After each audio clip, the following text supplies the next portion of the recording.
Well, I thought this could be fun. Let's go through each team that lost in the conference, or excuse me, in the divisional round that didn't make the conference championship, and talk about where do we go from here. This one I'm going to talk about the Packers, who, they're in a pretty solid spot. In fact, their team is kind of locked up. They don't have a ton of free agents, don't have a ton of cap space either, but have some cash and are kind of maybe an interesting team to look out for here. So this might be one of the shorter videos, but yeah, let's just jump into it.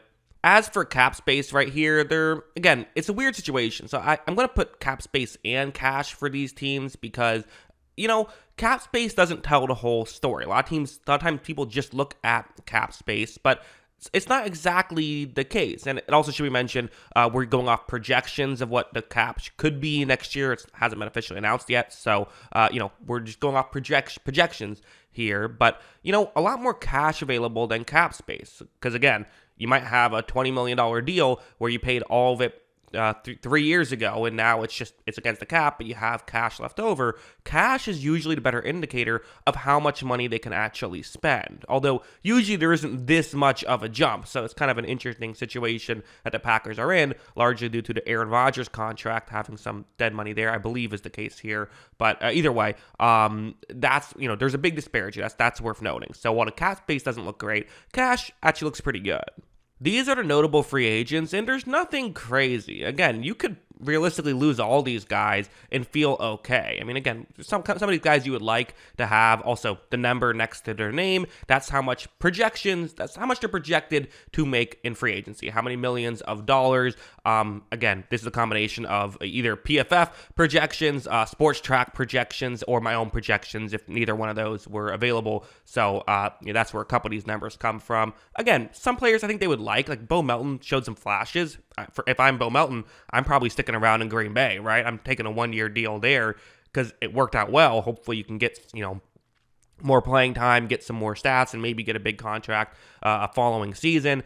Again, I know some Packers fans will say, Darnell Savage, $5 million, get out of here. And I think that's what will happen. I don't think he'll stay. But again, as I always kind of bring up with this stuff, well, then you have to go out and find a replacement. So, either way, you're spending money there. But again, in terms of free agents, nothing devastating here. Guys, maybe some guys you'd want to keep, but no, it's not Jordan Love is a free agent. Now, Jordan Love is a free agent after the following season, so they do have to prepare for that, and they have to try and, figure out how to do that. I do think that this offseason they probably give Jordan Love a deal. If I'm Jordan Love, I'm taking a deal. After that run you just went on, get paid now. Don't worry about, last thing you want is to have a disappointing next year with hundreds of millions of dollars on the line.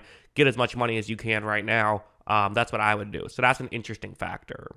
So the cost for them to re-sign everyone would be $22 million that I have on that chart. And again, it's not everybody. Those are the notable free agents. There are going to be some other players, that's just, it is what it is, but those are guys that I figured were worth talking about. So, if they signed everybody, they'd be looking at negative $15 million in cap space and $67 million in cash. And to be honest, they could go out and they could sign another contract or two if they wanted to with that kind of situation. So they could be a player in free agency. Now, what do you do in free agency? You could go after maybe again, it's always so tough to talk about free agency because we don't know. We don't know who's going to actually get the free agency and who isn't.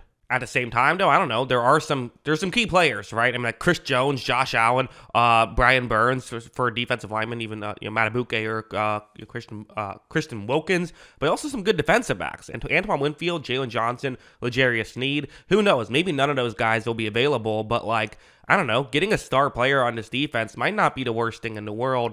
I do still wonder, as of right now, we've heard no news about Joe Barry, so while it could happen, I don't know, maybe he's going to be around. I think I would probably make a move there as well. I know it looked better the past month, but still, I mean, there were moments against San Francisco where it did not look great. I think I'd probably make a move in that situation and maybe sign a defender and then just keep the key pieces, right? Keep the guys you want to sign, but you don't have to keep anyone. At the end of the day, they're in a good spot right here. So yeah, that's what I think. That's what happens next. Green Bay Packers edition. What do you think? Let me know in the comments below. Always love hearing from y'all. And of course, as always, thanks for watching.